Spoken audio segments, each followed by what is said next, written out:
un bilan très positif par rapport à la mise en œuvre du projet qui a sa deuxième phase. La première phase a eu à toucher 20 collèges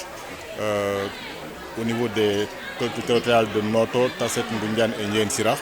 et nous a permis d'accompagner ces 20 collèges et lycées dans le cadre de la formation au niveau du football féminin, nous l'athlétisme, mais aussi sur les violences basées sur le genre. Donc nous avons eu durant ces 3 années de mise en œuvre du projet un bilan très positif avec l'accompagnement de l'institution d'académie, de l'EIF, de Lady Sun qui gère le football féminin et du service départemental du sport de Thiès qui nous ont accompagnés dans la mise en œuvre de ce projet. Oui, comme vous le savez sûrement, Plan aime mettre en œuvre des projets innovants. Et dans le cadre de ce projet, c'était bien pensé, mais c'était une expérience que nous voulions tenter à Thiès. Parce que c'est la première expérience de projet qui parle de féminin basé sur le football, basé sur le sport. Et cela a été très intéressant, même si au départ, on avait eu quelques aspects sur lesquels il fallait travailler pour que la communauté puisse accepter ce projet-là, accepter que les jeunes filles puissent intégrer le sport dans leur cursus scolaire, et ça a été finalement une réussite que nous avons célébrée avec l'ensemble des partenaires. Écoutez, le sport a été juste une porte d'entrée par rapport à ce projet qui parle de leadership féminin. Il y a d'autres aspects, comme je l'ai dit, sur les violences basées sur le genre, sur le leadership, sur la communication, sur le plaidoyer que les jeunes filles ont pu acquérir durant ce projet-là. Alors, durant ce projet que nous avons eu à réaliser, avec le sport, on a eu la chance d'avoir des filles qui sont au niveau national et qui ont intégré l'équipe nationale de football.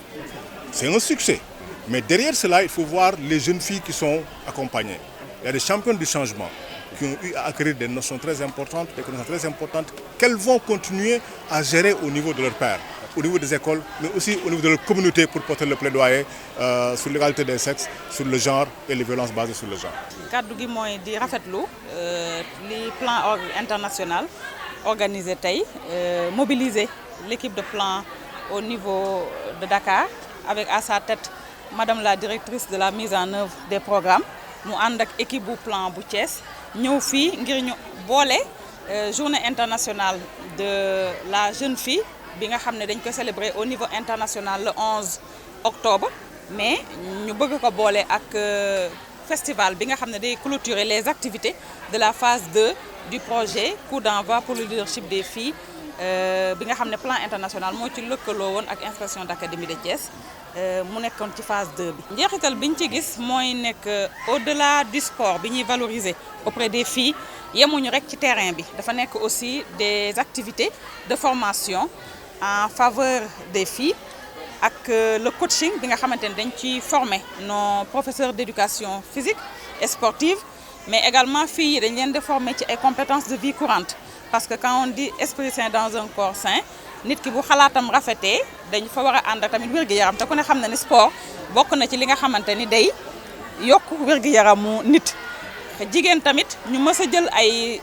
ay sport yoo xamante ni dañ ko jagleel góor kese te nekkul ci ne doole moo koy def nekkul ci ne nekk góor mooy tax nga mën ko def mais xel la loo gis xel la te ñu jàpp ne xel moom yàlla daf ko def ci góor def ko ci jigéen ba tax na ñu bëgg xale yi li ñu tuddee ci tubaab les freins invisibles ñu wax ne que jigéen ñu bare loolu moo leen di tënk dafa am loo xam ne da leen di ne bul dem fii te kenn waxu leen ko kenn wonu leen ko waaye ci seen biir xel la ñuy jàpp ne que man ka terrain bi damaa war a toog di seetaan waaye waruma wàcc di jouer donc projet bi dafa briser loolu ba wan leen ne war nañoo mën a jóge ci place kuy seetaan dem ci place kuy jouer donc ñu wane fii tey jii nag def ay tournois def ay activités yoo xam ne wane na ni football bu jigéen sax dafa rafet man dama gis ne football bu rafet la et que gis nañu ci dernière compétition bi Sénégal équipe féminine bi participé ñu gis ne am nañ fa ay ndam tey jii ñii ñu gis fii ci terrain bi man jàpp naa ne war nañ ci mën a am ñoo xam ne plus tard dañuy nekk ci équipe nationale du Sénégal te sunu ndam lay doon que ñu ne élève bii kat ñu formé woon ko plan fa la njëkk a laalee bal ci tànkam tey jii mu ngi jox Sénégal coupe wala mi ngi jox Sénégal raaya yoo xamante ni ba ñuy ndamoo ni que ci sunu loxo lañ ko jaarale sunu bébé la woon ba tey ji bu màggee ba ñu jox ko Sénégal mu jariñ ko. loolu mooy sunu rôle dañu ne partenariat public privé te bu ñu ne partenariat public privé état mënul def lépp donc le privé day ñëw jàpp ci mais privé ku ne xam na ni un projet day am durée de vie mooy dafa am fu muy doore am fu muy jeexee mais jeex ba taxul ne da ngay jël lépp ranger denc parce que bu ñu la capacité bu ñu la joxe ay outils jox lay won la yoon bi ngay jaar. ànd ak yow def ko ci durée bu ñu déterminé yow war ngaa mën a wëyal ndax ku ne xam na ne académie Thiès moo gën a rëy ci académie Sénégal yi donc ñi taxaw am besoin bari nañu mais projet bi mënul jël ñëpp ndaxte qui embrasse trop mal étreint comme on dit donc da ngay commencer ci lu tuuti mais boo demee bàyyi ñi nga jàngal ñi nga formé ñu war a mën a nag wàcce ko te loolu moom mooy yoon ku ñu formé du pour yow dañ laa formé pour nga wasaare donc wasaare boobu sunu warugar la nekk warugaru tamit professeur yi doon encadrer élèves yi ñëpp. Prononcer souvent un discours constitue un exercice périlleux tant la voix risquerait d'être étreinte par l'émotion. Mais sachez que c'est avec délectation que je porte la voix de tous mes camarades ici présents. Chère directrice de la famille,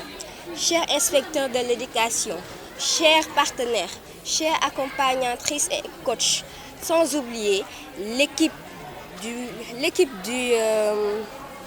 du projet Coup d'envoi pour le leadership des filles. Vous nous avez inculqué durant ces 10 mois des connaissances remarquables de leadership par le biais du sport. Les modules présentés lors des sessions de formation sur les premiers soins d'urgence avec les volontaires et les mentors. Les formations sur la transformation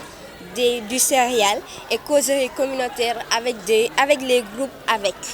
Les modules sur les compétences de vie, les techniques de communication, la promotion de l'abandon des mariages d'enfants, les violences basées sur le genre et le maintien des filles à l'école étaient très riches en enseignements et nous en sommes très reconnaissants. Nous, champions et championnes du changement, rentrerons bien outillés et par là même conscients de la lourde tâche qui nous attend. Soyez-en rassurés que ces connaissances acquises ne seront jamais rangées dans les tiroirs. Je ne pourrai terminer mon propos sans remercier nos chers partenaires Plan Sénégal Bureau de Thiès, tout en nous réjouissant des conditions d'accueil depuis le début du projet. Nous vous souhaitons un bon retour dans vos familles respectives et espérons vous revoir